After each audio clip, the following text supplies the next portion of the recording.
আজকে আমরা জানব যে কেন আমাদের শর্ট হ্যান্ড শেখাটা উচিত বা কেন আমরা শর্ট হ্যান্ডটা শিখব। তার প্রথম কারণ হচ্ছে এটা ইজি টু লার্ন, খুব কম সময়ের মধ্যেই আমরা এটা শিখে ফেলতে পারবো। যেমন 6 থেকে 8 মাসের মধ্যে এটা শিখে ফেলা যায়, এটা এমন কিছু রকেট সায়েন্স নয়। দ্বিতীয়ত, এই ফিল্ডে কম্পিটিশন খুব কম, লো কম্পিটিশন।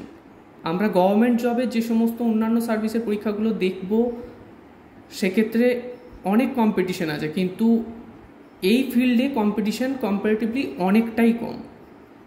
আর এখানে government job opportunities in different sector আছে। যেমন প্রথমেই আছে আমাদের কোর্ট, বিভিন্ন লোয়ার কোর্ট, হাইকোর্ট এবং সুপ্রিম কোর্ট, প্রত্যেক জায়গাতে স্টেনোগ্রাফার প্রচুর পরিমাণে প্রয়োজন পড়ে এবং প্রত্যেক বছরই প্রায় রিক্রুটমেন্ট বিভিন্ন জায়গায় থাকে। এছাড়াও আমাদের এসএসসি এক্সাম থাকেই, সেখান থেকে প্রচুর স্টেনোগ্রাফার রিক্রুট হয়। এছাড়াও আছে রেলওয়েজ, ডিফেন্স সেক্টর আছে, income tax department, foreign embassy.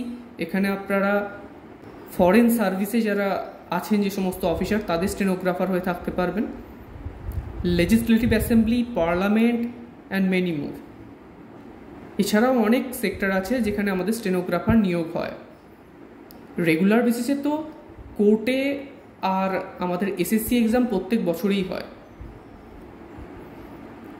Next, you can get government service within 1.5 থেকে 2 বছরের মধ্যে। আমরা প্রিপেয়ার হয়ে যেতে পারি যদি আমরা কনসিস্টেন্টলি এটা প্র্যাকটিস করতে থাকি।